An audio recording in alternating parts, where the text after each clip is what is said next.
His visual acuity was 20/62 in his right eye, 20/20 in his left eye. The IOP was normal.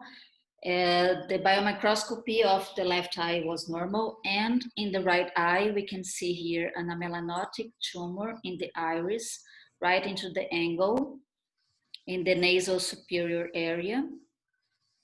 Here we can see that there is very little pigmentation over the tumor. We also can see there are tumor vascularization.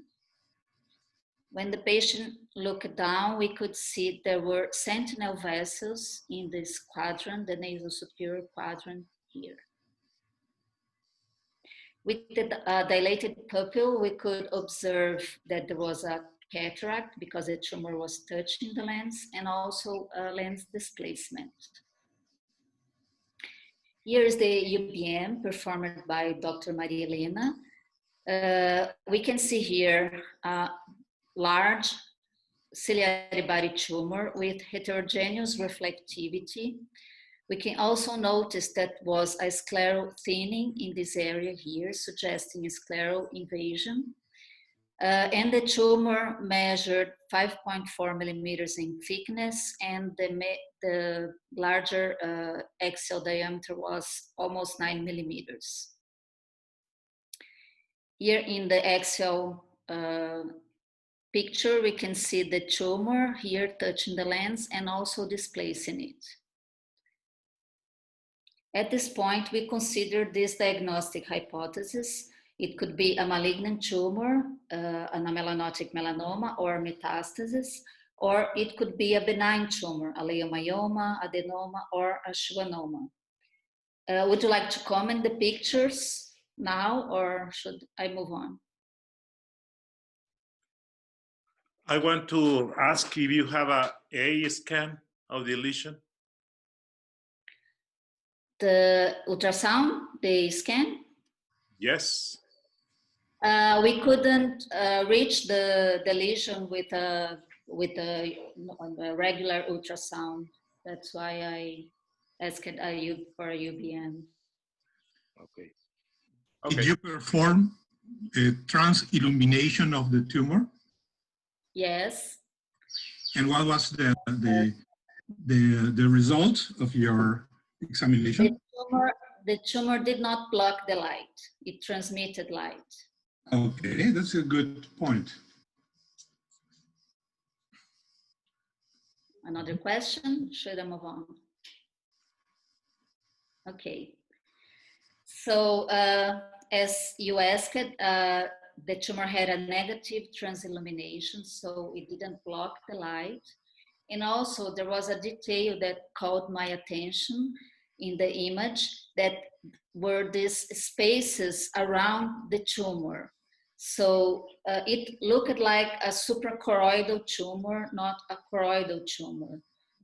So with this detail, it caught my attention, and I thought that this could be a benign tumor, and also had a 2-year history of noticing this tumor. So what I decided to do was an iridocyclectomy. You can see here the surgery. I did a corneal flap, and I could remove very easily the tumor. The tumor was just sitting over the uveal tissue. So this is the tumor after removal. We can see there was a thin layer of sclera that I removed with the base of the tumor. And the pathology showed that this was a spindle cell tumor invading the ciliary body, iris stroma, and internal sclera. It had a pseudocapsule, rare pigmented cells, no mitosis, and free margins.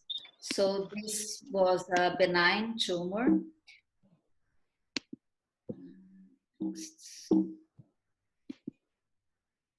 We can see in details here the spindle cells, and the immunohistochemistry was positive for S100 protein, which is a neuroprotein, and negative for the proteins related to the reagents related to melanoma. So the final diagnosis was schwannoma. a solitary schwannoma. This is 1 month after surgery. The patient healed very well. The vision was 2105. 6 months after he had 26th vision, we can see the cataract, and we decided to perform a cataract surgery at this point. With the UBM, we could see that there were no recurrences, and this is the area of resection. So after surgery, he was 20/20 vision. And 2 years after, he's still 20/20 vision with no recurrences. We can see the lens in position and just with a little tilt. So I brought this case because the UBM image was crucial for more conservative management of the case and for the differential diagnosis. And the patient ended up with a very good result and a better visual outcome. So thank you. May I make some comments? Yes, please. Yes, we can go back to the first picture, please. Yes. Okay, to the very, very, very beginning. My first approach is to see the pupil. When I see the pupil, normally, when I was suspected a malignant tumor, I wanted some traction in the pupillar area, in the pupillar rim. I see the opposite thing. I think a relaxed area in the part of the rounded pupil that faces the tumor. Second one, I see one vessel here over and the central vessel, and it looks to me to be translucid. That's the reason I asked for transillumination. In transillumination, if you don't have a scan, if you don't have, if you have, it's a must to do. It's so easy, and it's you must to have the lamp, the special lantern, and it's a must to see how dense the tumor is. You go, please, can you go to DS forward? To the what? Okay, okay. Payment? No? Right now, okay. All right, when you are sit here, these spaces, in this you can see one space, in the suprachoroidal space, and it talks, this is not a choroidal mass. And okay, I am very agree with Gilberto. If it's possible, you should do an immersion A scan in that kind of patients in order to see vascularization that you can see very well with B mode. And in this case, roughly you can see the okay, we can see a movie. It could be very easy if you see a movie, if there is something inside the tumor, I mean, movement inside the tumor. Okay, let's go and step forward. Dr. Islas, you also Yes. welcome to give your impression. Yeah, the clinical approach is, if you see the very first slide, you see the tumor is very clear.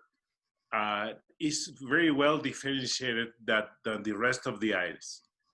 And as the pupil information is very clear too. Also, when you go to the next slide, please, you see the vascularization is quite high, but it's not a big vessel. Go to the next one, please. And one more slide, please. Here, you see the cataract, but the cataract is due to the mechanical result of the tumor. The tumor was growing quite fast. and also the displacement of the lens, forming a cataract that, and also was removed later on.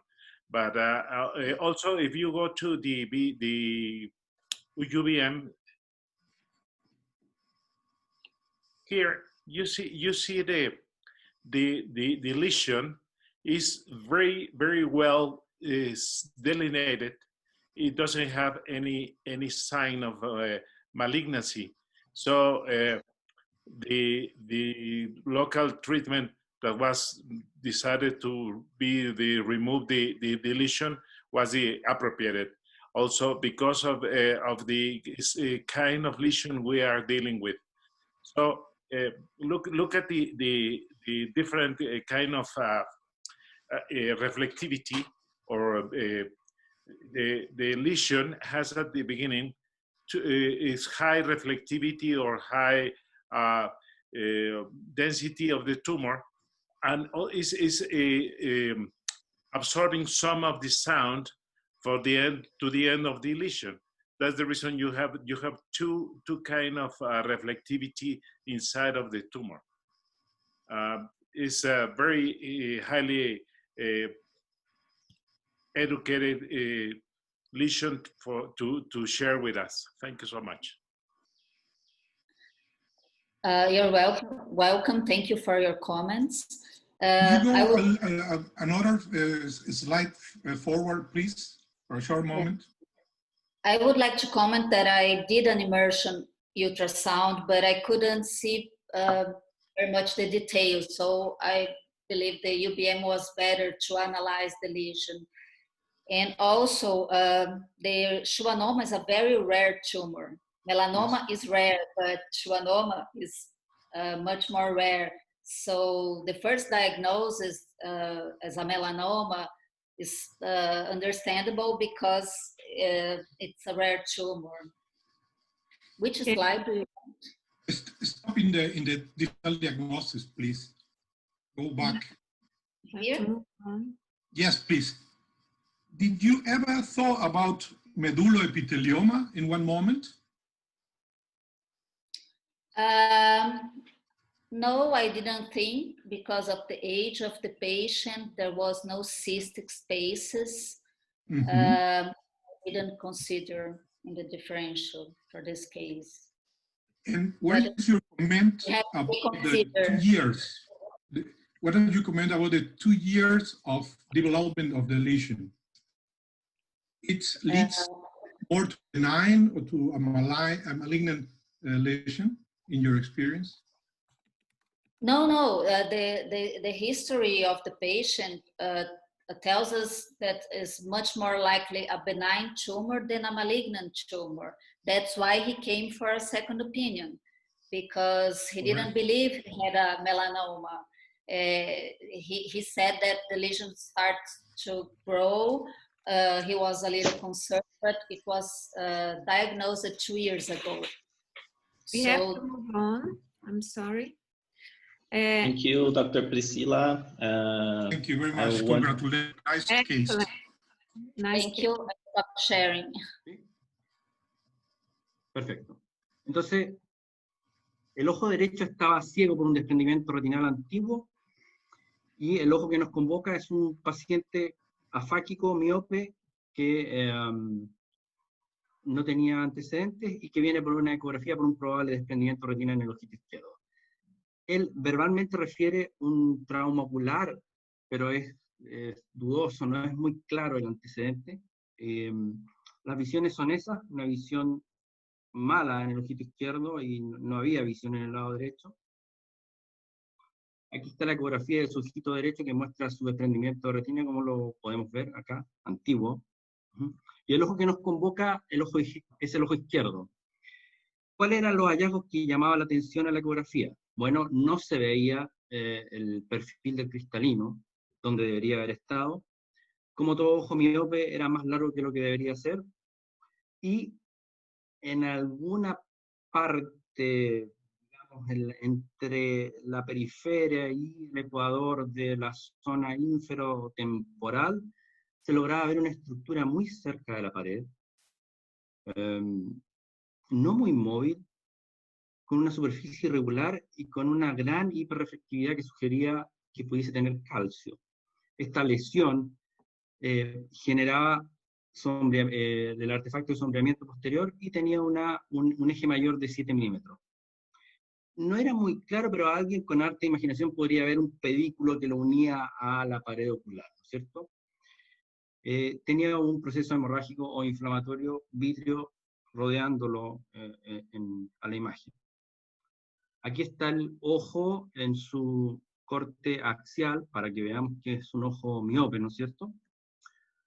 Y aquí está la imagen, que es una imagen que tal vez a través de la sombra uno podría decir que está unida a la pared, ¿no? Ustedes ven que tiene en su interior alta reflectividad y que su superficie no es tan regular, no parece muy regular, ¿no? Aquí están las mediciones, 7.06, 5.51, ahí no se observa unión a la pared ocular. Y si vamos a la biomicroscopía, podemos ver que en esa pupila es perfectamente compatible con un paciente con un trauma ocular, tiene restos de cristalino, prolapso vítreo, ¿no es cierto? Ahí los podemos ver, y no se observa un cristalino in situ. Pero si vemos el ojo más en perspectiva, no notamos nada en el iris, ni en la córnea, ni en la esclera, que nos hable de un trauma ocular abierto, pensando que el paciente perdió el cristalino por el traumatismo y se operó. Solo vemos una corectopía, ¿no es cierto? Pero no hay una cicatrización en el iris ni en la córnea. Ahí tampoco, y créanme si les digo que en todo el perímetro, en la esclerótica, no había ninguna zona cicatricial de trauma o de cirugía. Entonces, a la UVM nosotros veíamos, cuando le hicimos la UVM, veíamos una corectopía, no se veía bien el saco capsular bien íntegro, y se veía el prolapso vítreo. Si ustedes ven aquí este video, lo podemos verificar perfectamente, ¿no es cierto? Aquí hicimos una pseudoinmersión para tratar de establecer la relación con el iris, pero la estructura estaba tan fuera del eje axial que no fue posible. Pero ustedes pueden ver ahí una alta reflectividad interna en esa ubicación. Ahora, cuando yo vi este video, inmediatamente supe que teníamos un cristalino luxado a cavidad vítrea, ¿no? Pero la idea no es mostrar un cristalino luxado a cavidad vítrea común y corriente, porque todos hemos visto un cuadro así, los que nos dedicamos a la ecografía, en realidad sería muy simple mostrar. Pero este caso tiene algunas particularidades y por eso quisimos mostrarlo. Primero, si ustedes ven el video, de nuevo, se van a dar cuenta que, a excepción de ese movimiento, este cristalino no se mueve mucho. Normalmente los cristalinos que vemos en vitrio tienen un movimiento mayor. Segundo, tiene una evidente calcificación o una hiperreflectividad que sugiere calcificación interna, y la superficie no parece ser tan regular como normalmente los vemos. No hay una estructura perfectamente biconvexa, como normalmente los vemos, ¿no? Aquí hay un video que lo hicimos con reflectividad, con ganancia baja, lo más bajo que pude, y vean que la estructura sigue brillando, y eso es sugerente de presencia en algún grado de calcio en su interior. El doctor Oscar Rodrigo Ortiz, amigo mío, al cual le envío un saludo desde acá, está en Santiago en este momento, me envió este video, y yo los comparto con ustedes, porque aquí sí podemos ver lo que normalmente vemos en un cristalino luxado a cavidad vítrea, una estructura sin calcificación en general, con una superficie mucho más regular que lo que hemos mostrado, sombrea, claro, pero sombrea desde la interfase, no desde el calcio interno, ¿no? Y la autora Norma me había enviado precisamente hoy este video, en donde lo que quiero mostrar es que este cristalino es mucho más móvil que el caso que estamos mostrando. O sea, el cristalino baila en cavidad vítrea. y se ven como los granos de café, ¿no es cierto?, típico, que se reproduce tanto en la corteza como en la superficie externa, una forma biconvexa que es típica de cristalino, que es mucho más fácil de hacer el diagnóstico. Entonces, si hacemos el comparativo entre una imagen y la otra, la verdad es que la imagen a la derecha es bastante diferente de cristalino, y la nuestra, la verdad es que podría ser, podría no ser. Entonces, ¿qué podemos aprender de este caso? ¿Ah? ¿Cómo nos puede confundir? ¿Cómo nos puede lanzar por el desvío? Bueno, la historia, pensando en que entramos pensando que el paciente, en la primera imagen que hacemos, en el corte axial, no encontramos el cristalino, y por la historia se nos ocurre pensar de que el cristalino se fue o voló en el momento del trauma. Si presentamos una foto, una imagen, sin movimiento, y sobre todo si esta estructura está pegada a la pared ocular, perfectamente podemos pensar que esto es un tumor, un crecimiento de pared ocular, y no lo que es un cristalino luxado a cavidad vítrea, ¿no es cierto? Por lo tanto, este cuadro nos enseña que la ecografía ocular, como siempre lo hemos dicho, es un examen dinámico. El movimiento de los ojos es necesario para hacer diagnóstico. Bueno, lo que habíamos dicho, el cristalino no tiene una forma muy oval, nuestro cristalino, no es perfectamente ni simétricamente biconvexo, como la mayoría de los pacientes que nosotros vemos. Y este cristalino era bastante móvil, se veía como atrapado en el vitrio, en ese vitrio inflamado. Y normalmente, me acuerdo de haber visto, pero no lo tengo documentado, pero en general los cristalinos que yo veo luxados no tienen calcio en su interior. Y la superficie irregular. Así que ese es el caso. La verdad es que es bastante simple. Es difícil en ecografía de mostrar cosas interesantes porque está todo visto, pero quizás lo atípico de este caso pueda enseñarnos a estar bien atentos para que no hagamos diagnósticos que no corresponden, que no nos equivoquemos en nuestra evaluación ultrasonográfica. Muchas. Ahí estamos con las imágenes de nuevo para recordar los conceptos. Y eso es todo. Saludos a todos y muchas gracias. Gracias. Tenemos un comentario de Dr. De la Torre, un comentario de Gilberto, por favor. No tenemos mucho tiempo. Comienza a Gilberto, por favor. Muy rápidamente. Alberto, ¿me puedes regresar la última fotografía con la que te despediste? Aquí veo.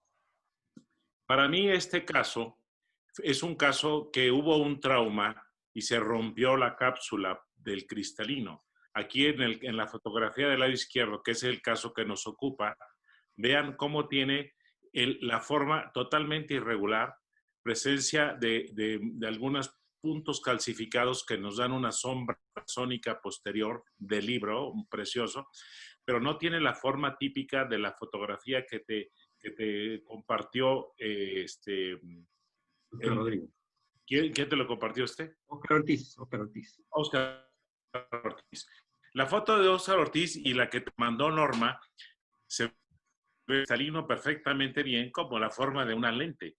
Aquí en este caso del lado izquierdo tú puedes ver que tienes nada más el núcleo y el núcleo es el que está luxado, por eso no tiene la forma típica. Este paciente, un paciente que tenía la catarata desde hace mucho tiempo y que la gota que derramó el vaso fue el trauma que recibió y que se fue gran parte o todo el núcleo hacia atrás. Y eso es lo que vemos. Esta es una imagen típica de cuando vemos restos cristalinianos que se nos van en un momento de una facomulsificación, que es la misma imagen que tenemos actualmente a la izquierda. No tienes el cristalino completo, por eso no te da la forma típica. Ese es mi comentario. Perfecto. Doctor De la Torre. Una cosa, Alberto, regresa antes. Fíjense todas las sombras de las imágenes. Regresa, miren, regresa aún más. Más. Mira ahí. Regresa a la anterior, exactamente a la anterior. Miren una cosa. A ver, espera. No, donde estaba hace un momento. Esa. No, esa, ya. El cristalino a la luz converge la luz. y el cristalino al ultrasonido diverge el ultrasonido. Ese es un dato que siempre tenemos que ver. Entonces, aquí el ultrasonido, la sombra que produce es una sombra divergente. Primer punto. Yo creo que esto es el tiempo, es un paciente miope que posiblemente ha tenido una caída, como dice Gilberto, posiblemente de alguna parte del cristalino. Es el símil de lo que sería la reclinación, cuando no había cirugía de catarata, con el talón de la mano, se luxaba el cristalino hacia el vítreo y el paciente guía. A los que son ateos, el segundo milagro de Cristo que hizo hacer ver al ciego es por la reclinación que le aprendió en la India, según algunos. Pero eso era lo que se hacía cuando no había cirugía. Así que el movimiento, esa sombra divergente del eco, son pensar que puede haber una ruptura de la cápsula, se ha adherido al vítreo como se está viendo ahí, y que esa adherencia le quita un poco de movimiento, y esto debe haber sido de algún tiempo atrás. Pues nada, ese es el comentario. Norma, gracias por la invitación y con todos que están participando. Ahora les pido permiso para cambiar del portugués para inglés. ¿Está bien? Thank you very much.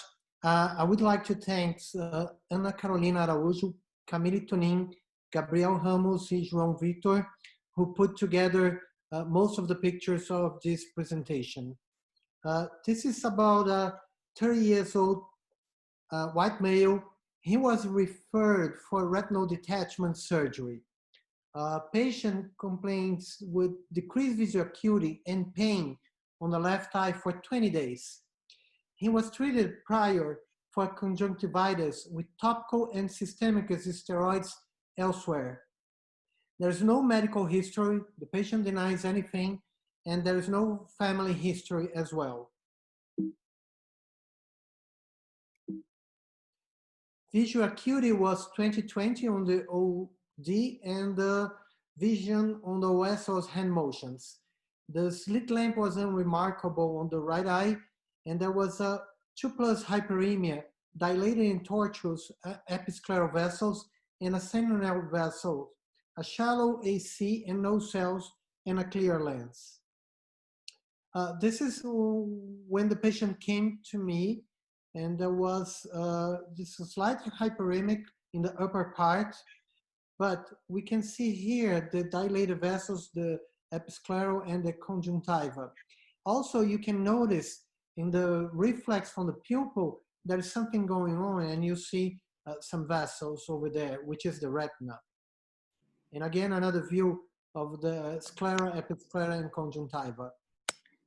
Here's the right eye fundus, which shows nothing at all. I mean, a very healthy, normal eye. But on the left eye, we could see a bolus retinal detachments. And what was intriguing, that there was no tear. We couldn't find any tear or any hole in this retinal detachment. This detachment was sort of moving. And notice as well in the inferior part, there's a sort of opaque. This is a wide angle, and you can see some of the eyelashes is part of this technology. But it's not as clear as you expect in retinal detachment, as well in the 430 position of this figure. So this is a case of just a conjunctivitis complicated by a retinal detachment. Well, let's see. Something was wrong. So, of course, we ordered an ultrasound. Otherwise, we wouldn't be in this meeting, of course. So we can see here in this vertical axial cut, and I'll show you more pictures of the ultrasound. And here we see the retinal detachment, but we see a mass that is extending, very large mass. There's a 22.10 millimeters on C2 and C1 8.383. so we can see. And then there's another look of here in the macular area. And again, another close look, another image. And there's a sort of enlargement of the optodisc image here. And the reflectivity, the internal reflectivity was medium to somehow medium high, but it's not a low reflectivity, internal reflectivity. And again, another look of this lesion, this mass. And you can see in this image as well, the closed funal retinal detachment. And another one. So at this point, I would like to stop and have some of your comments. Do you mind if I start? Yes. Okay. Very, very nice case. This is not a funnel retinal detachment. The last picture you show us, it was a lesion just underneath the retina. And I want to find out, I don't remember the age of the patient. It's 38. 38. It's a young male. Okay. No other signs of metastasis or metastatic tumor? No, not at all. The patient denies anything. He's completely healthy. He just started with the conjunctivitis and then decrease of the vision. Okay. This is a tumor. It could be either a melanoma, as a ring melanoma, or a case like a metastasis. I don't. In my mind, there is no other lesion I can think about. Any other comments? Yes, I will ask you, did you perform a Hertel measurement? Is there any proptosis of the patient? Well, I didn't perform, but I mean, examine the patient, there was no proptosis. Okay, that you talk us about extra-scleral portion of the lesion. Really? Did you? Yeah, there's some image that showed that, yeah. Okay, correct. You realize the tumor, the question is here, is the lesion primary intraocular or intraorbital? And what is the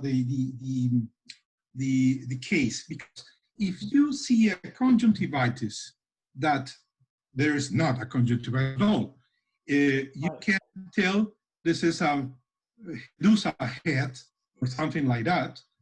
The first thing that you should think or rule out is a mass in the orbit. You must perform a Hertel. You must look for proptosis. Perhaps you can get it or you can't. You must rule out an orbital process, but also you can have a condition that can involve both the intraocular and the orbital. In one of your slides, there was a dilated orbital vessel inferior to the optic nerve, and it correlated with the sentinel vessels and also with the dilated vessels that you have in the conjunctiva. Just to highlight that when you have a conjunctivitis that has no change in the time, no response to the treatment, you should do something thinking about intraorbital process and also the intraocular process. Okay, going to your images. This is a mass, subretinal mass. It's not clear to me, should be choroidal mass. The type of the image could be nodular. I mean, there are different points. It seems to be 3 or 4 nodules. Yeah?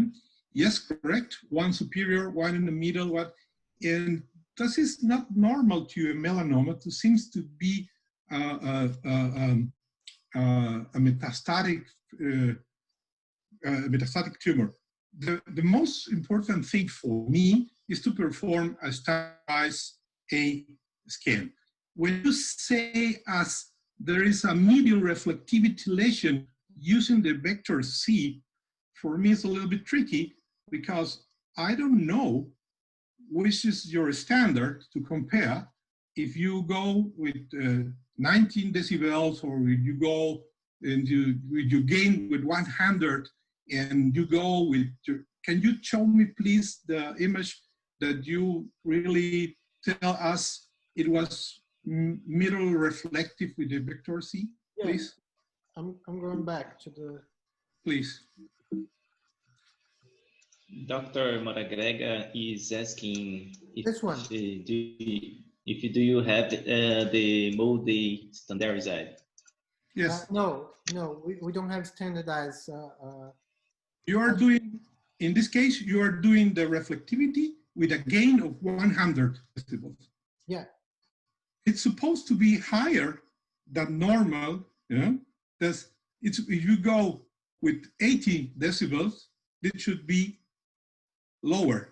What is the really intensity? What do you compare in that case? I mean, it's a little bit tricky to say it's low reflective, high reflective. It's middle reflective in a gain for 100. But this is, what do you compare in this case? That is the question. It's very, very difficult. That is my recommendation. It's good. If you don't have a scan, try to do something. But more important is, if possible, of course, try to do a standardized. Okay, it seems to be. Okay. Let me tell you something. If you have here the lesion, it's in the, I would say in the choroidal area. I think it's a choroidal mass. But look at the behind the scleral wall. There is another, I will say this is the muscle, yes. But the muscle is very swollen. And it has the same reflectivity than the lesion. So it's backing up Mario's idea about the lesion could be in the orbit too. Look at the lesion. It has exactly the same reflectivity inside of the choroidal area and in the muscle. The muscle is quite swollen, or in that picture. Arnold, do you have follow-up? Yeah, we have the follow-up of the case. Oh, yeah. Dr. Moragrega is asking if in real time, these echoes here, in the mass were mobile, like if you have internal vascularization signs. No signs. Okay. No signs. So the patient was referred for a retinal surgeon. I'm a retinal surgeon. So was referred for a retinal detachment surgery because the doctor was treating as a conjunctivitis and then dropped the visual acuity and then the retinal detachment. And of course, during the eye exam, I thought it was a deep lesion, a choroidal lesion, and something of course was wrong. So besides the ultrasound, we went ahead and asked for a systemic evaluation.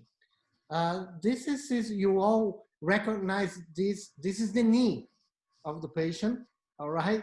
And it's highlighted here, some hyperreflective, and I'm going to show you a lot of other things. Can you see the movie? Mm-hmm. Okay, yeah. So this patient was evaluated for systemic disease. He didn't complain or anything. The first sign was the eye sign. And then I'm going to speed up a little bit here. And then another one here, another scan here. And you can see I'm stopping here, but you can see on the upper part, I'm sorry, here, and again. And here, okay. And go back, go forward. And more image, systemic images. This is not COVID-19. There's no COVID. glass image Yeah. here. Sure. And bottom line, the head CT showed an expansive lesion on the frontal lobe. The MRI of the knee that I showed it, that was expansive bone lesions. The abdomen CT, expansive lesions in the liver. And the CT of the thorax showed a bronchoexpansive lesion with parenchymal, lymph nodal, and pleural infiltration. So this patient was diagnosed with lung cancer, with a bronchial lung cancer, with metastases all over, including the eye. And the eye was the first sign that showed his systemic disease. Patient had no complaint about. Another point that you are pointing out very well is a patient, he was being treated elsewhere with conjunctivitis. And it was not conjunctivitis at all, as we can saw by the pictures. And when the patient came with a retinal detachment for a retinal surgery, and we look and see this is no regular rhegmatogenous retinal detachment, and there was a mass over there. And then we start the systemic investigation of this patient. This patient, unfortunately, he's doing very bad. He's at the hospital, and we don't see a good prognosis for him. And again, thank you for all your attention and all your comments. Very thoughtful, very great comments. Thank you. Thanks again, Norma. Thank you, Arnold. Very nice case. Thank you very much for the invitation. Today we are going to talk about a patient, a 74-year-old patient with 1 year evolution of low vision. He had a previous echography showing a retinal detachment. And for 1 month, he has had this picture, probably of subretinal mass, no pain associated, no other symptoms. Unfortunately, I have no image of the previous ultrasound, but it was referred as probably melanoma. And it was referred to me for a second opinion. This is an image of the nasal quadrant. We can see a tractional detachment here. And if you're not cautious enough, this could be a tumor.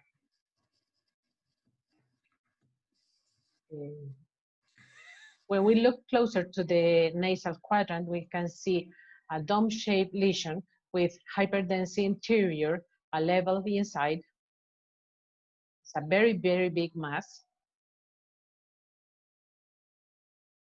And making the patient move the eye, we can see the level, the liquid level moving.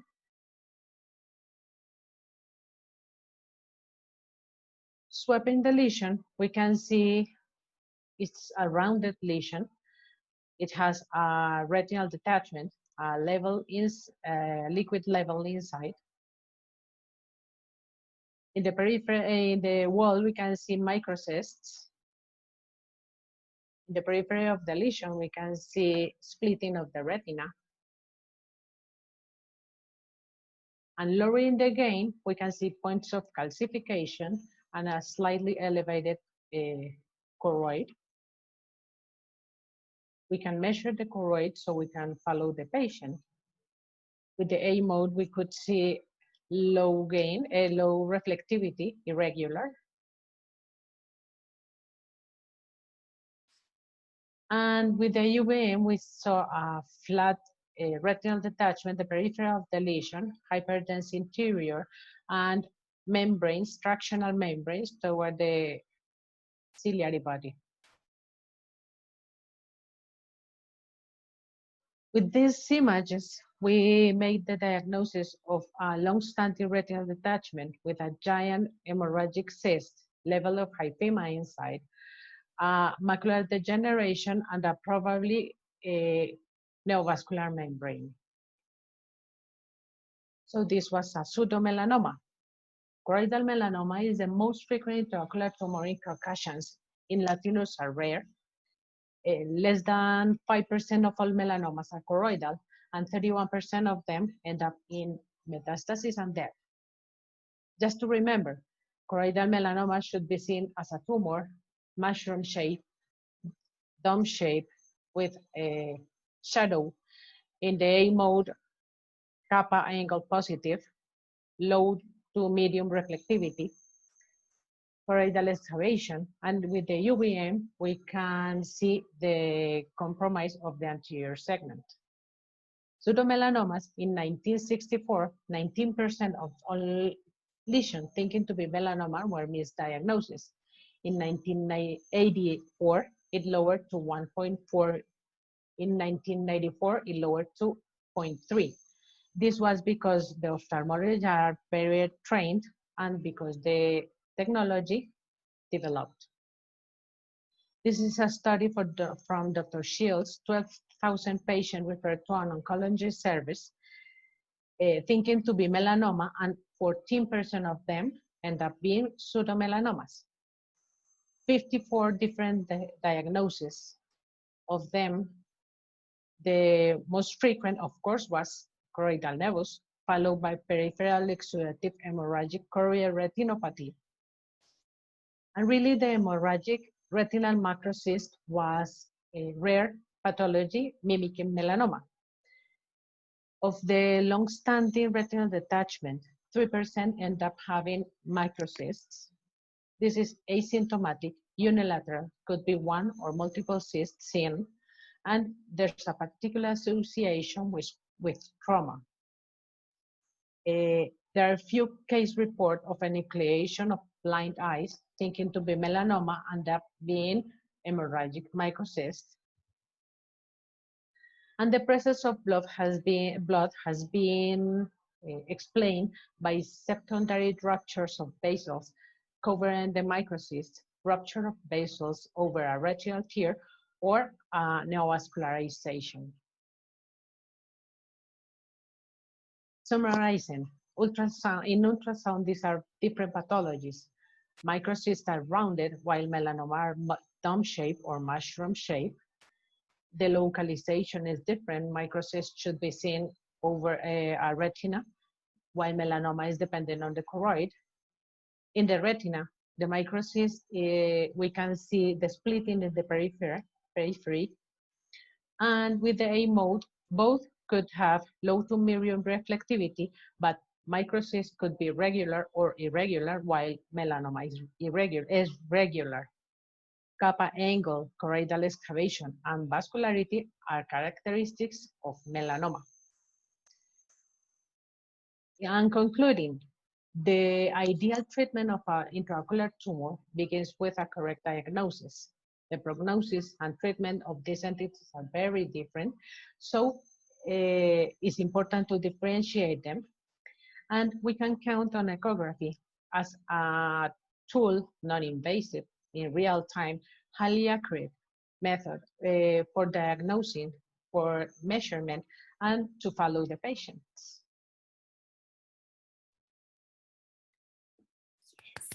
Congrats. How long did the patient present the low visual acuity before he presented to do the ultrasound?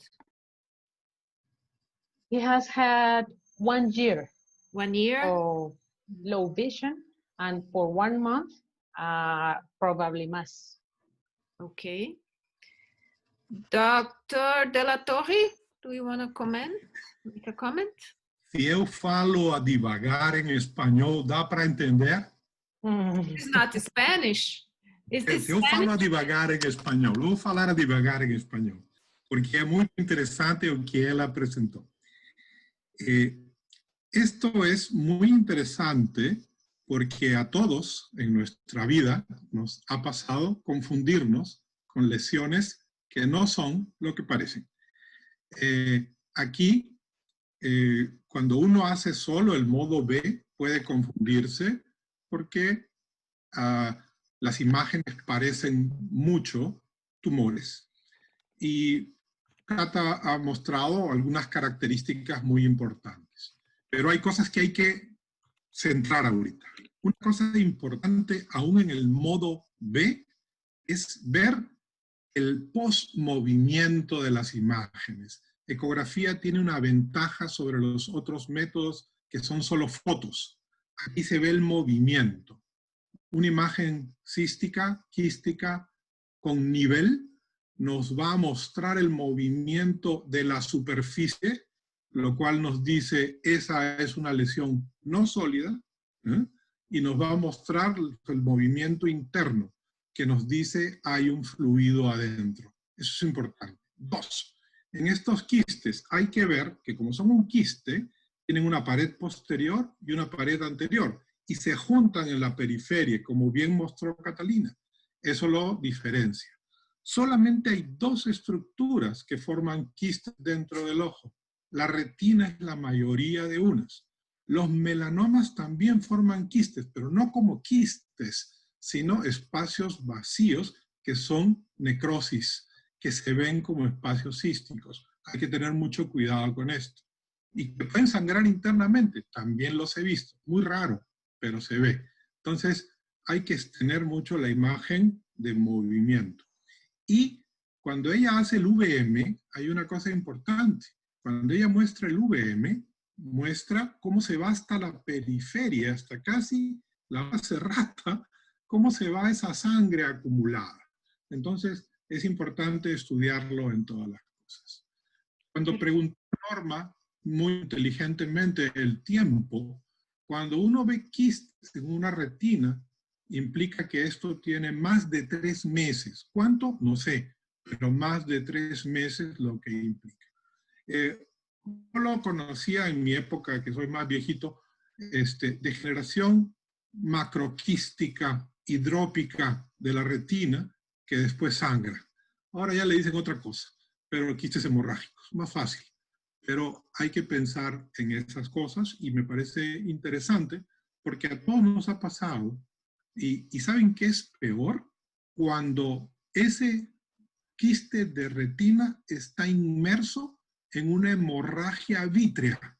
Ahí no se ve blanco, se ve negro y crees que es un tumor. Me ha pasado y he cometido un error diagnóstico, pensar que era un tumor cuando estaba inmerso en sangre.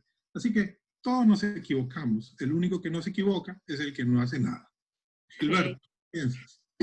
Bien, pues primero que nada felicitar a Catalina, es un caso muy interesante de un quiste hemorrágico de la retina con niveles cambiantes, que está bien descrito previamente. Me hubiera faltado el modo A estandarizado para poder cerrar bien el diagnóstico. En una de las fotografías que presentaste, Catalina, que me parece maravillosa, es en el VM, en donde muestras una separación de la lesión con respecto a la pared escleral. Mencionaste un desprendimiento de retina, es un desprendimiento de coroides. No sé si puedes meterte a tu presentación, Catalina. Y en donde es un VM y ahí hay una pequeña separación, un pequeño espacio quístico, que es una separación en forma de una pequeña ojiva, y ese es un desprendimiento coroideo, que obviamente va acompañado de este tipo. Obviamente, ese es el que yo te decía. Mira, ahí puedes ver, ese es un desprendimiento de coroides. La coroides la tienes bien adherida, excepto en esa parte. Lo demás, la parte inferior, vas a ver el contenido de la lesión quística muy homogéneo y que lo mostraste perfectamente bien en un caso muy ilustrativo, en donde tienes niveles cambiantes que los demuestras perfectamente bien. Así es que, bueno, pues creo que este es un caso que me ha dejado a mí, en lo personal, me ha dejado mucha enseñanza, porque puedes verlo así como de un libro. Y precioso, te felicito, Catalina. Gracias. Catalina, ¿puedes regresar al modo A? Hay un modo A que mostraste. Tenemos un modo A ahí. Ya, acá arriba. ¿Eh? Esta es la parte de pared y esta es la parte de arriba. Quizás si hubieras caído perpendicular, esto hubiera caído al 100%, pero como está periférico, no he llegado por ahí. Gracias. Solo eso. Muchas gracias, Catalina. Lindo caso. So I'd like to invite Ana Paula Rodriguez to present a case. Good evening, everybody. Thank you, Norma, for the invitation, for joining this webinar. And I'd like to present a case of a 10-day-old boy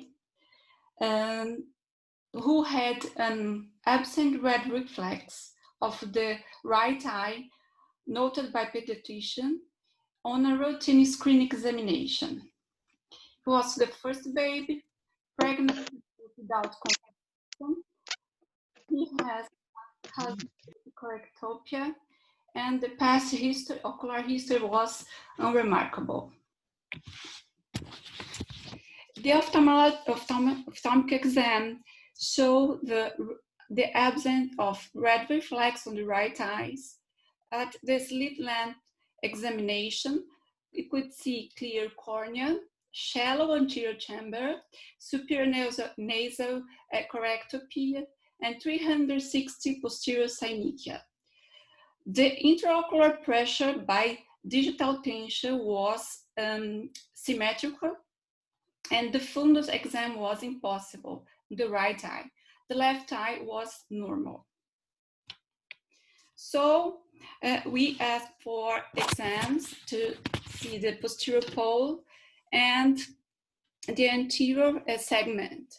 We ordered for the ocular ultrasonography and ultrasound biomicroscopy. That I'm going to show you the images. Here we can see the UBM that show a shallow anterior chamber and the presence of a membrane at the image 3, the left part, and some others images from the exam in different clock hours. Also here. Does anybody want to make comments about this UBM? And the conclusion of this UBM was a normal corneal thickness, a shallow anterior chamber, but no data for age, a pupillar membrane and superior correctopy, anterior bowing of the iris between 3 and 9 o'clock, a position of the iris and an angle closure.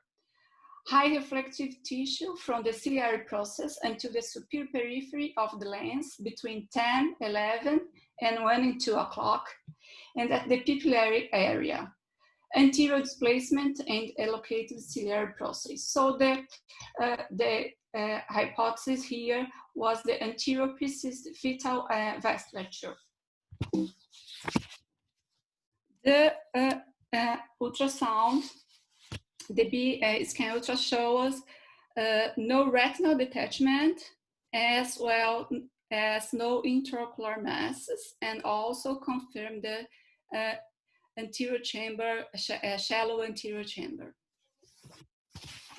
So we are planning, after this exam, we are planning for surgery, but 3 days after this exam, I received this, the parents sent me this message. Of course, it was Saturday night, saying that the baby was with this shallowing eyelids, watering, and hyperemia. So we go to emergency surgery. Here is the operating room exam pre-operative. The intraocular pressure was 28 in the right eye and normal at the left eye. The corneal diameter measurement show us that the right eye was a little bit bigger than the left eye. There was ocular hyperemia, epithelial edema, iridocorneal contact, 360 posterior synechiae and iris bombay. I'm gonna show you here part of the surgery. First part of the surgery.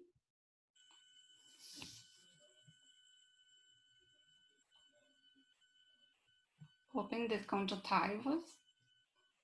I'm gonna do I get the anterior chamber, getting the anterior chamber. And after a peripheral iridectomy, it's possible to see the anterior chamber deep recovery.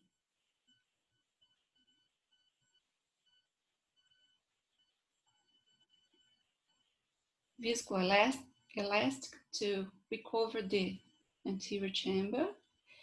And I start to undo this posterior synechiae to open.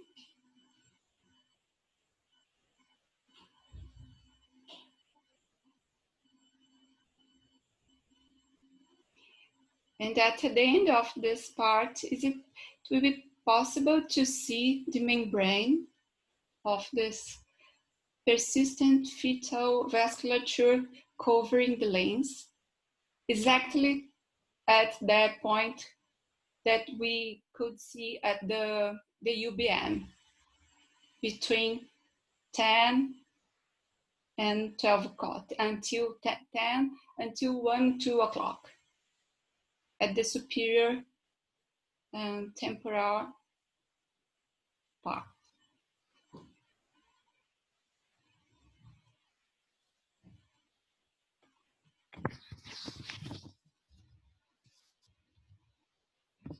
The postoperative 23 days after lensectomy, the intraocular pressure was 16, the right eye, 18, left eye. The biomicroscopy showed anisocoria, posterior synechia, aphakia, and clear visual axis. And it was possible to do the fundus examination that was normal, and the refraction was prescribed. Now, this is the picture, the photo from after 1 month after the surgery, and we can see a little, a mild mydriasis on the right eye. And now he is 2 years old. The visual acuity was 20/108 and 20/75.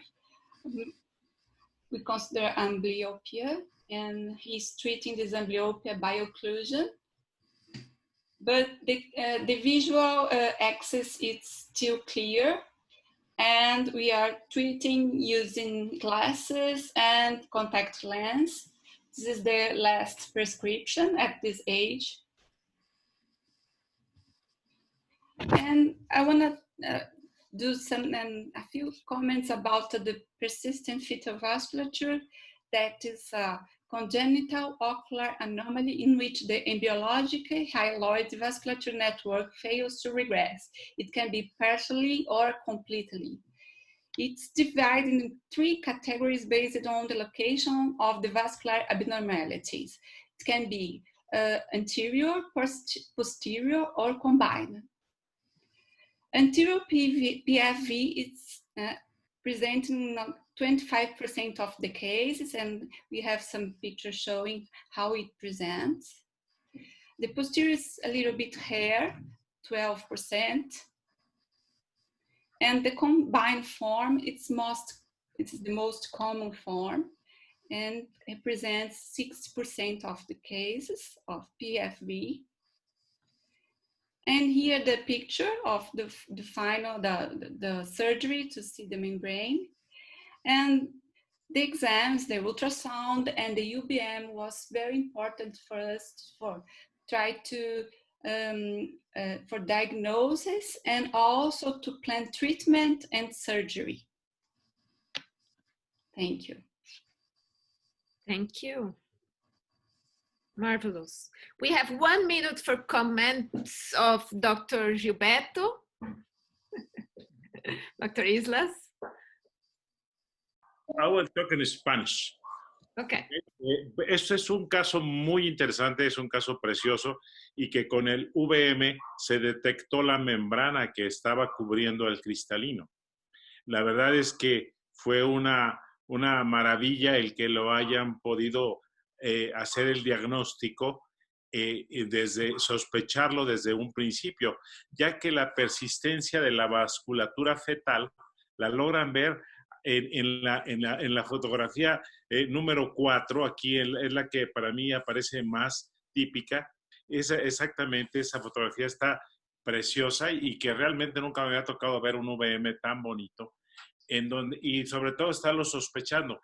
Vean cómo esa vasculatura está provocando el inicio de lo que después fue el iris bombé, y que lo demostraron muy bien. Segundo, el haber tenido la malicia para hacer el diagnóstico y sospecharlo desde un principio, pues es maravilloso. Este caso es realmente con mucho aprendizaje para mí. Y el haber tenido un glaucoma que se presentó en forma súbita y que lo pudieron resolver inmediatamente, pues es todavía mejor. Desafortunadamente, el quitar el cristalino en una criatura de este tamaño, pues de esta edad, hace que los condenemos a una ambliopía profunda. Sin embargo, este chico no está sufriendo de dolores oculares ni de la descompensación corneal.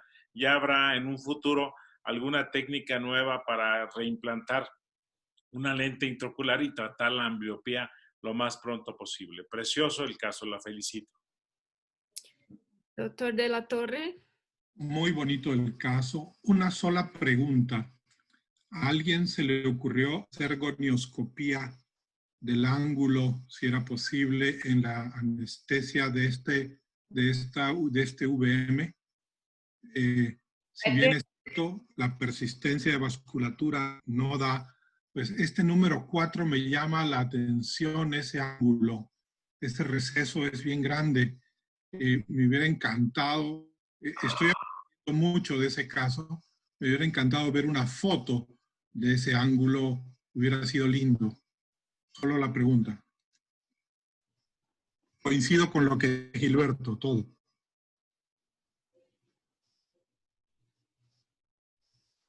Ana Paula, você fez uma gonioscopia para que a criança, no momento que ele estava bajo anestesia geral? No era posible porque tenía edema, epitelio edema, and atalamia. The anterior chamber was very, very... Então, mesmo é possível fazer. Yeah, it was. So the surgery was at age 8 days. Yes, the surgery was Aqui, less than, yeah, it was less than... Aqui na foto, a câmara anterior parece que não é tão atalâmica.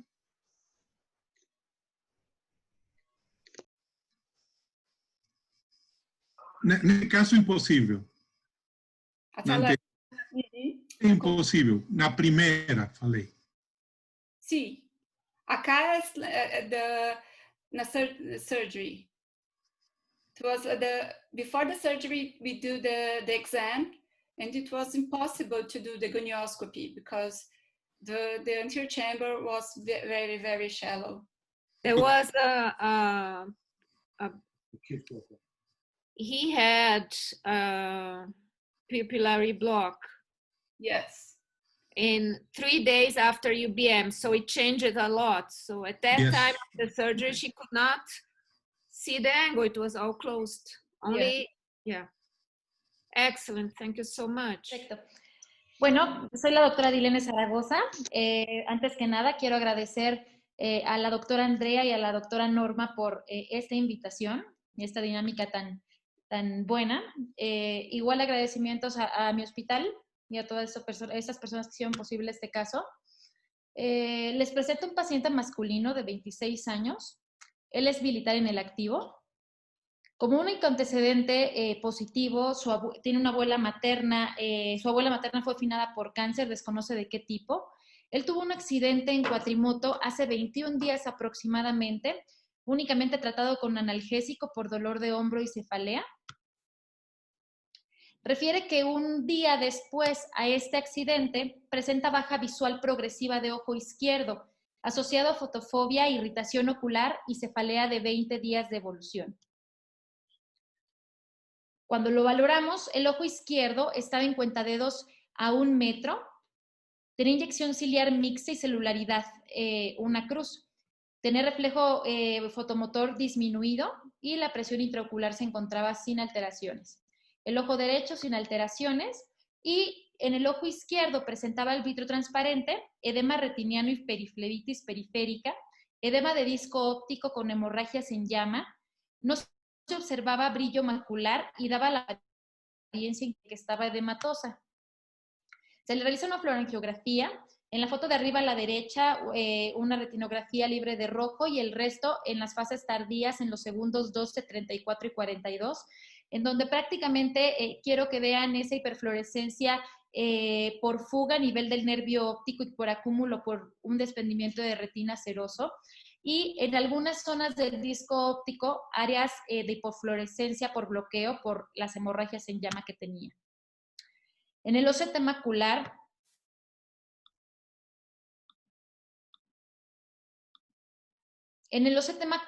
prácticamente podemos observar la interfaz vitreoretiniana sin alteraciones. La retina se observaba irregular a nivel de la membrana interna, si se dan cuenta, y adoptaba forma de joroba, lo cual nos sugiere la presencia de líquido subretiniano.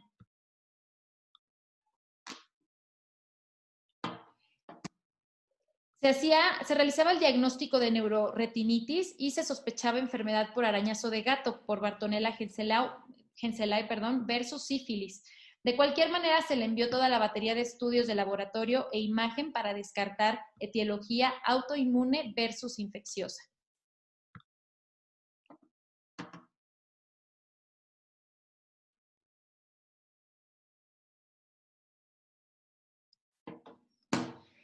Aquí les muestro algunos de los estudios de laboratorio que se tomó. Vemos la proteína C reactiva menor a 5, prácticamente normal, y los anticuerpos antitreponema pallidum, BDRL negativos y TORCH prácticamente negativo. El 11 de mayo se realiza una resonancia magnética en donde prácticamente se reporta hiperintensidad y engrosamiento retinocoroideo sin ninguna otra alteración. Se deja tratamiento con acitromicina 500 miligramos cada 24 horas, acetato de prednisolona al 1% cada 3 horas en ojo izquierdo, tropicamida cada 8 horas en ojo izquierdo y se cita en 7 días. El paciente no llega hasta 3 semanas posterior, refiriendo disminución de la agudeza visual. Ahora vemos en el ojo izquierdo una agudeza visual de percibe luz, la conjuntiva hiperémica con inyección ciliar mixta, la presión intraocular se encontraba normal, celularidad una cruz y defecto pupilar aferente relativo. En el fondo de ojo observaban un desprendimiento de retina seroso abolsado, por lo que se solicita la ecografía ocular. Aquí en esta proyección axial, aunque no podemos ver las estructuras con detalle, ya podemos observar el desprendimiento de retina y un engrosamiento coroideo en polo posterior y ecuador sugestivo de masa que se extendía hacia la parte posterior hasta la órbita. En la proyección longitudinal podemos ver de anterior a posterior desprendimiento de retina abolsado de papila periferia. La cabeza del nervio óptico, si la vemos, se ve elevada. Tiene una lesión tipo masa de papila a polo posterior en los cuadrantes nasal y superior y en cuadrantes temporal e inferior hasta ecuador. Es homogénea, ligeramente hipodensa si la comparamos con la grasa orbitaria. Y en la órbita además podemos observar esta lesión que es aparentemente perineural y se extiende hacia la órbita, encontrando en la órbita una lesión intraconal, parece heterogénea, aparentemente perineural, de baja densidad respecto a la grasa subyacente, y en esta fotografía no era muy evidente, pero no existía afectación ni muscular ni ósea. Este es un video que les quiero compartir, una proyección transversal en la cual podemos ver la superficie irregular de la lesión, no presenta atenuación del sonido y podemos también ver cómo se extiende hacia la parte posterior de la órbita. En el ultrasonido modo A estandarizado podemos ver una reflectividad media alta de la lesión, estructura interna regular, no presentaba vascularidad y tiene una altura promedio de 3.95 milímetros en el área, en la lesión ocular. Hasta aquí.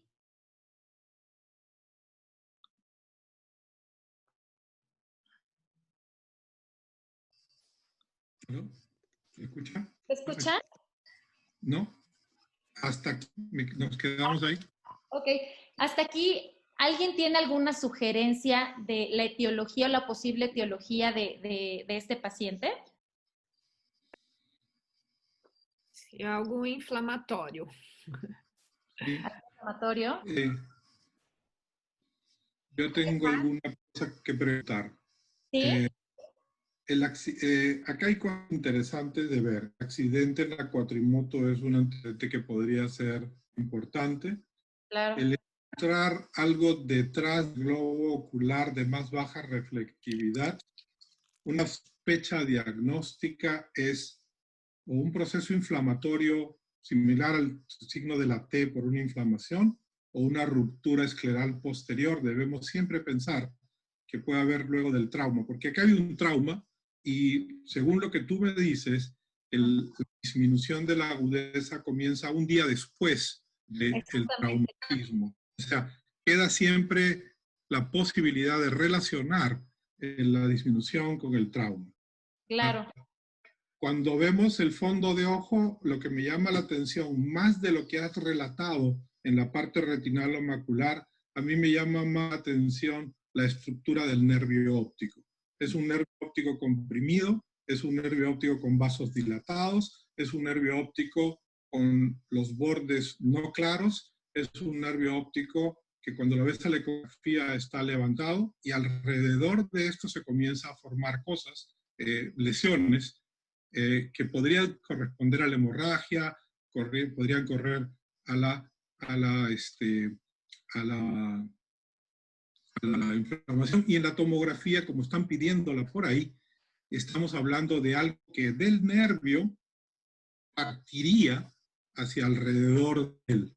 Entonces, no sé si es el diagnóstico correcto, pero yo investigaría una posibilidad traumática, una ruptura de la pared posterior, una neuritis como otra posibilidad, acá hay un problema, la inyección ciliar me está hablando de un compromiso inflamatorio uveal en la parte posterior, un trauma puede dejar de ser también causa de esto, una neuritis postraumática también es posible, el empeoramiento de la visión también me lo da, claro, también hay desprendimiento de retina, o sea, cazote, o sea, en realidad no hay muchas cosas más, yo seguiría investigando.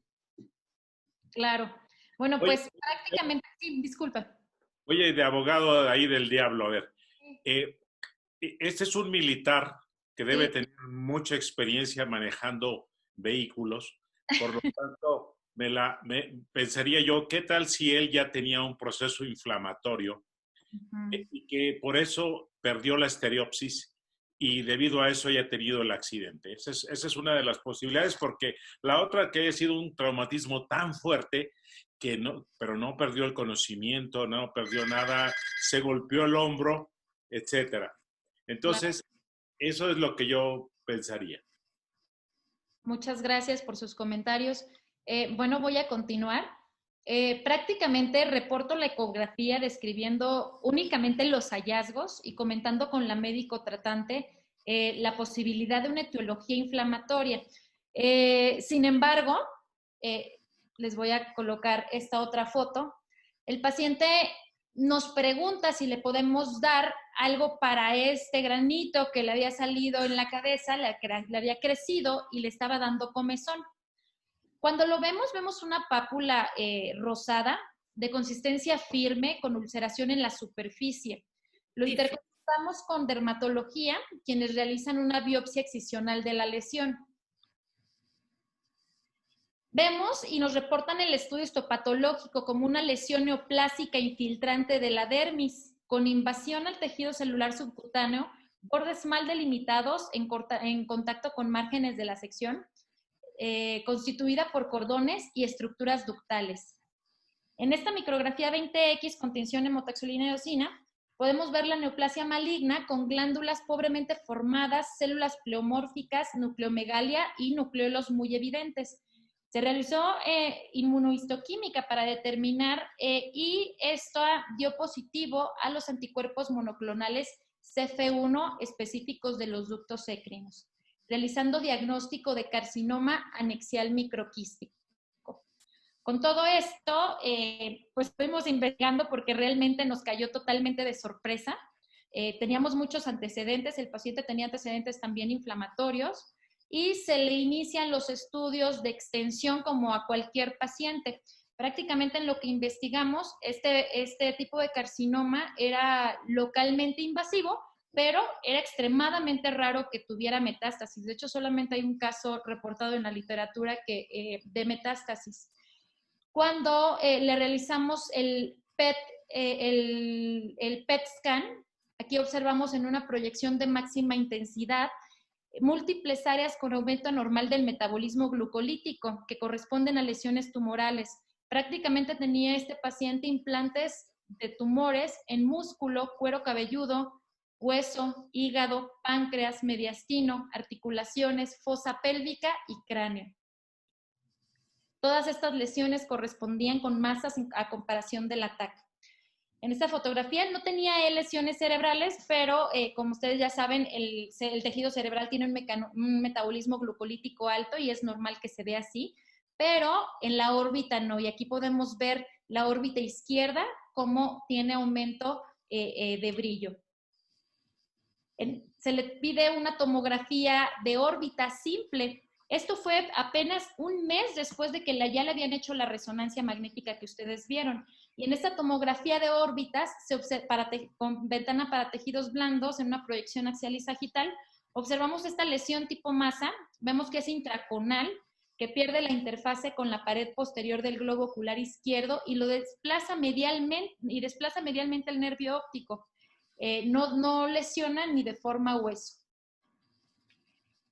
Se le tomaron marcadores tumorales a este paciente secundario a que pues, nos parecía muy extraño que este tipo de tumor ocasionara metástasis prácticamente en todo el cuerpo, y los marcadores tumorales se reportaron de esta manera. Vemos que está extremadamente elevado el CA19-9 y el antígeno carcinoembrionario. Prácticamente está en 60,000 y su límite es 37.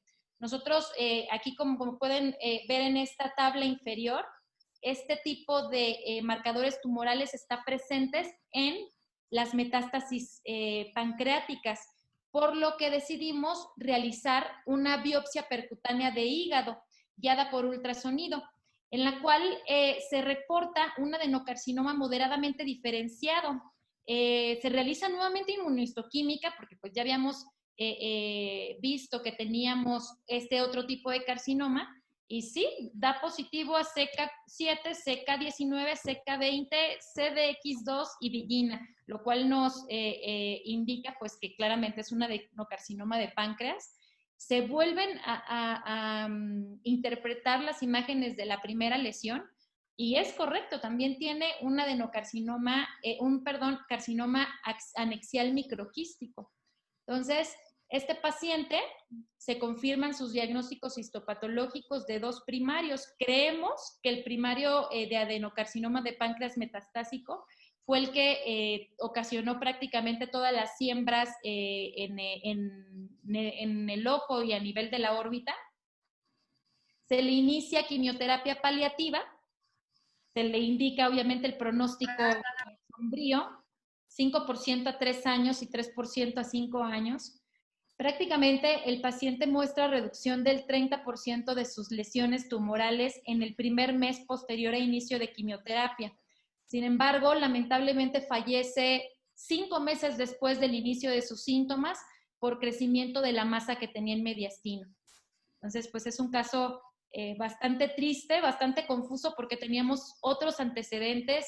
Empezó como un síndrome enmascarado totalmente y algo que me queda claro, quiero mostrarles nuevamente las imágenes de la ecografía. Prácticamente la reflectividad es media alta. A pesar de que no tiene ángulo capa positivo, podemos ver en este video la irregularidad de la superficie, que es característica de las metástasis. También pues el desprendimiento seroso de retina bastante abolsado, que también es característico, y que llega un momento en que se pierde la definición de la pared del globo ocular.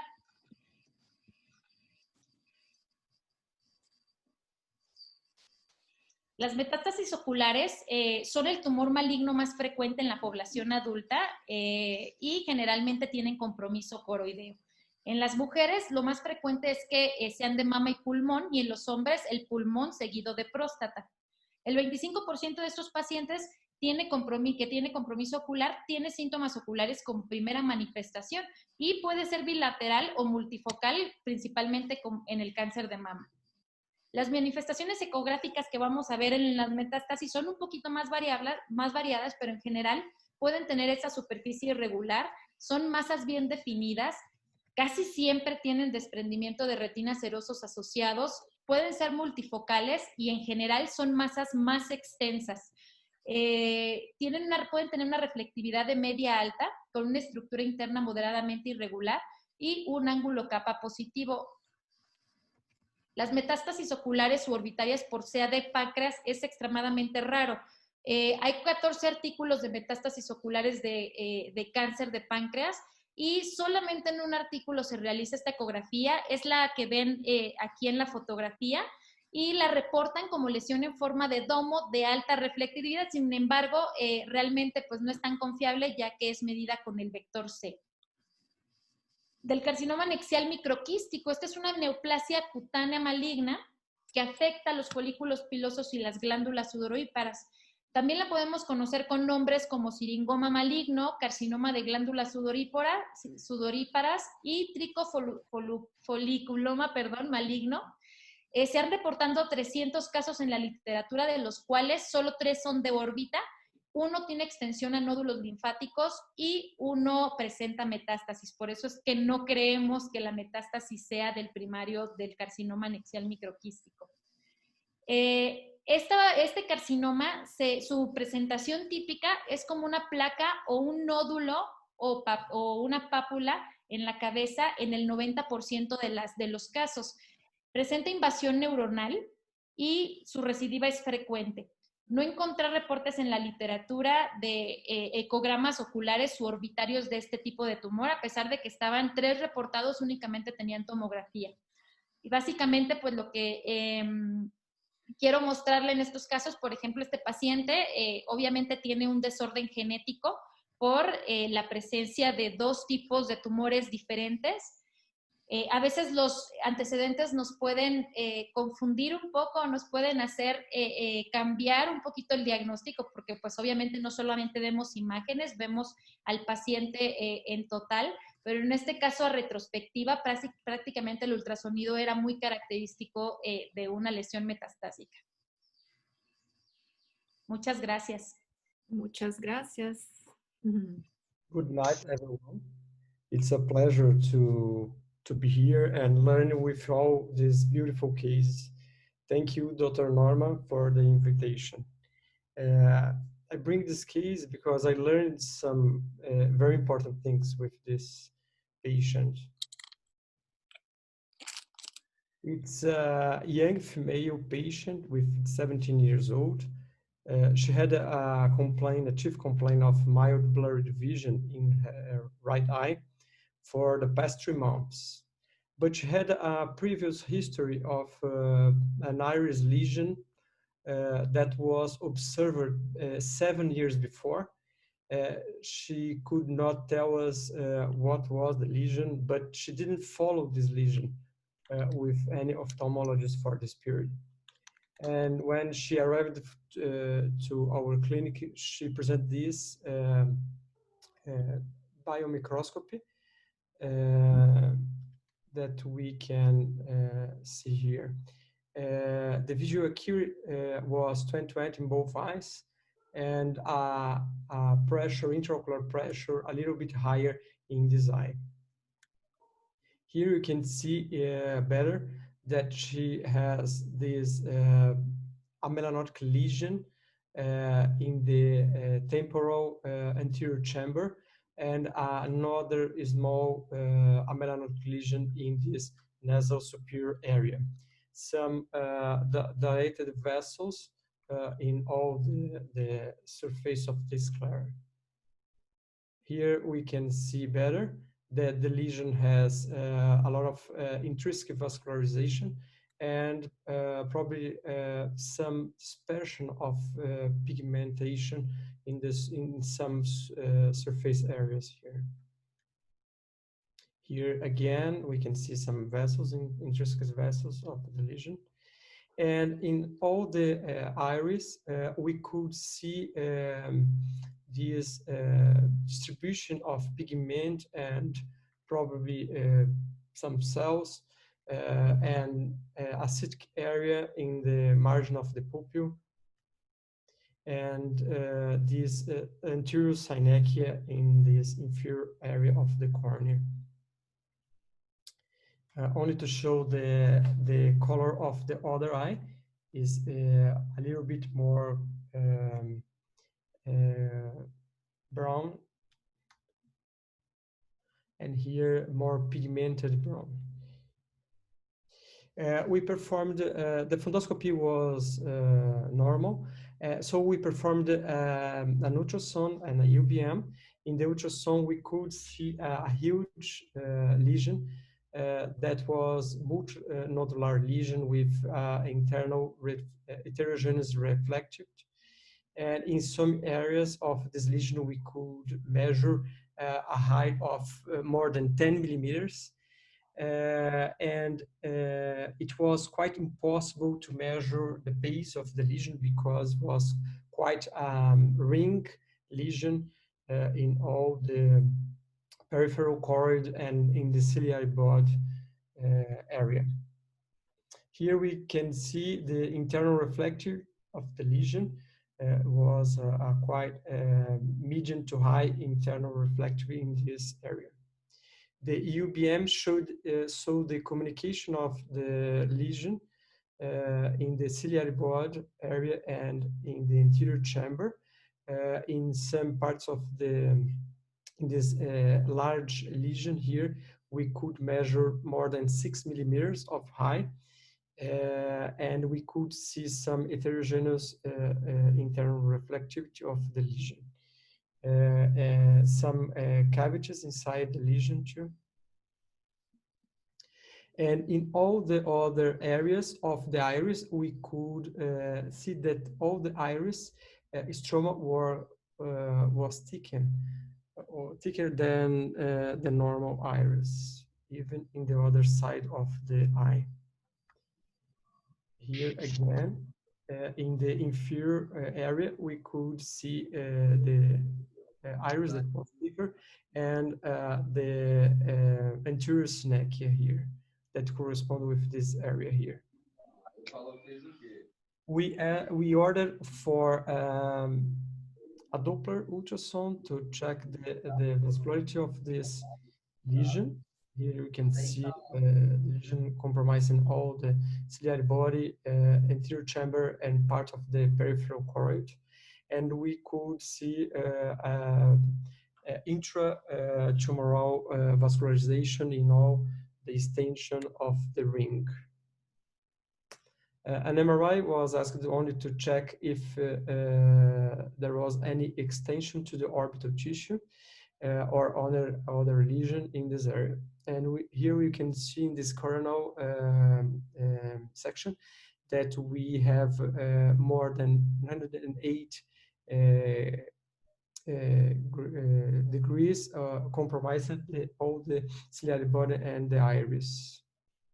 And the lesion showed enhancement after the injection of the gadolinium. So we can stop by discussion, or I can move on, you decide, Dr. Norma. Let's discuss. Yes. Let's please. begin with Dr. Gilberto Islas. Thank you. Thank you. It's a very nice case. It's a tumor from the ciliary body, and sorry, from the ciliary body, and is invading the anterior chamber of the eye. For the shape of the B scan, I didn't have the information about an A scan. There is a benign lesion, and I will say the first impression to me will be a leiomyoma.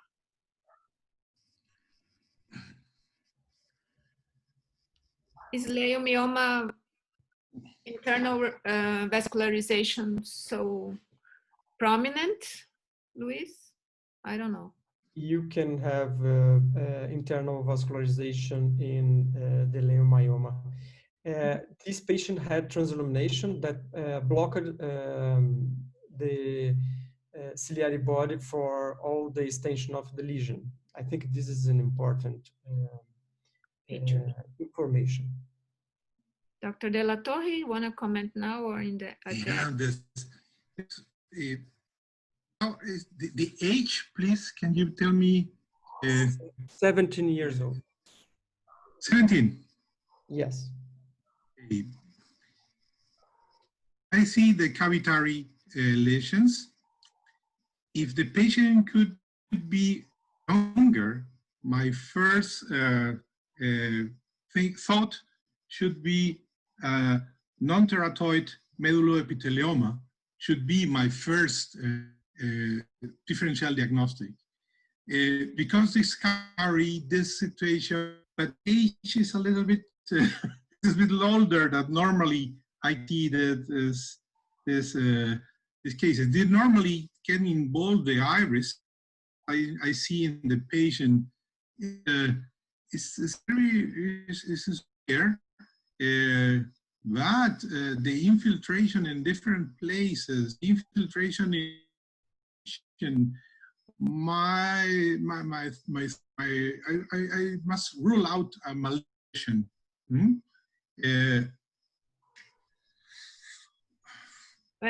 Luis, Dr.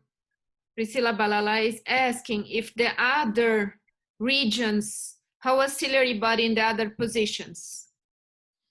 In the other positions, the ciliary body was normal. Only the iris was thicker in 360 degrees of the iris. We may continue, I think. Yeah, okay. So all these... it was also reported as non-teratoid malignant melanoma in adults, but they are very rare. I don't know. I have no idea. But to tell you the truth, I must rule out medulloepithelioma, but I'm not sure. I think all these options were very important to rule out. I think medulloepithelioma, it's a tumor that generally you make diagnosis in early age, but sometimes you find medulloepitheliomas in older patients, even in patients with 60 and 70 years old. So we were in doubt about this case, so we decided to perform an FNIB. We performed a transcorneal FNIB, and we aspirate in this mass here. We had bleeding during the process, but we could collect an amount of cells that we could perform the pathology and also immunohistochemistry. So we can see a group of cells, and part of the cells present pigmentation inside the cytoplasm, and we could note atypical cells. and performing the immunohistochemistry, we saw negative for protein S100 and also for epithelial mark, but was positive and strong positive for melan A, and also positive for HMB45. So we closed the diagnosis of diffuse infiltrating brain melanoma that beginning in the ciliary body and had an station for the iris and also for the peripheral choroid. We decided to perform the enucleation, so this is the macroscopy, and we can see here the mass involving all the ciliary body, the peripheral choroid, and all the iris. We performed the systemic workup for this patient, was negative, and so the final diagnosis was a uveal melanoma involving iris, ciliary body, and choroid, with a pathology that showed epithelioid cell melanoma. And the staging of this patient was not so good because the extension of the tumor was more than 22 millimeters in the base and involved all the ciliary body. So it's a TNM, is a PT4B, stage 3B. It's a quickly review of two important articles for uveal melanoma in children and teenagers, and it's extremely rare, this condition in under 20 years old patients. This is a review from the Shields group that showed 122 children or teenagers with uveal melanoma, and we can see here that most of the patients are in the teenager group. It's rare to find uveal melanomas in children. And most of the times this uveal melanoma will be in choroid and iris. And it's important that we know that these children with uveal melanoma has in part of the case ocular congenital melanocytosis. In another study of the European group, more than 300 patients were evaluated. And again, it's extremely rare. It's probably 1% of all the uveal melanomas occur in this group of age, and probably is 65 cases per year in all the world in children and young patients. There are a few important things to learn, that the prognosis of this group is a little bit better than the old group of patients with uveal melanoma. And there are two curves in this group, one that is low frequency, and after the 15 years old, you start to increase the diagnosis of uveal melanoma.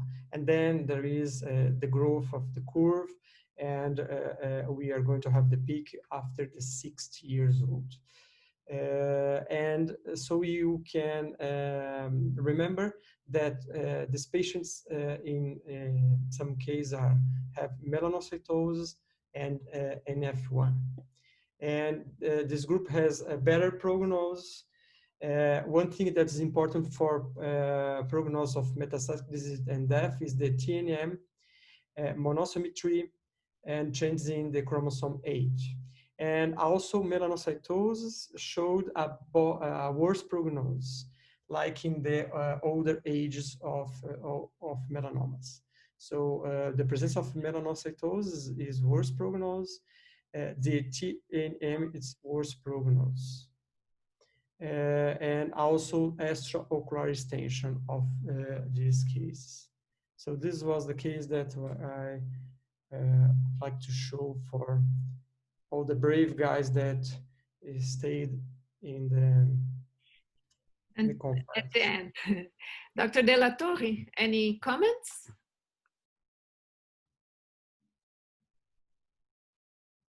Dr. De La Torre? Muito obrigado pelo compartilhar, é importantíssimo.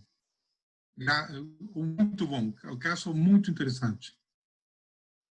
Dr. Islas?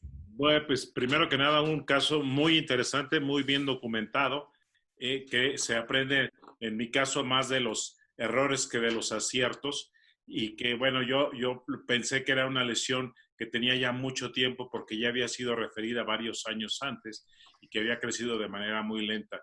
Sin embargo, bueno, es un caso interesantísimo para pensar que el melanoma sigue siendo el tumor más importante y más frecuente en los ojos. Solamente agradecer a todos por la participación. Doctor Mario, doctor Isla, todos los casos fueron excepcionales. Yo aprendí mucho esta noche. Gracias a todos, doctor Norma.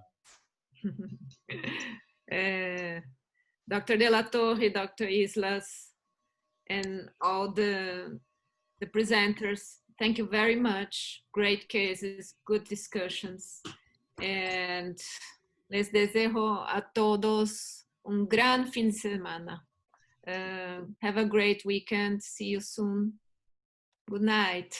El agradecido soy yo y buen fin de semana a todos. Sí. Gracias por enseñarnos cosas nuevas todos los días. Uno siempre aprende. Sí, muchas gracias, Mario. Muchas gracias.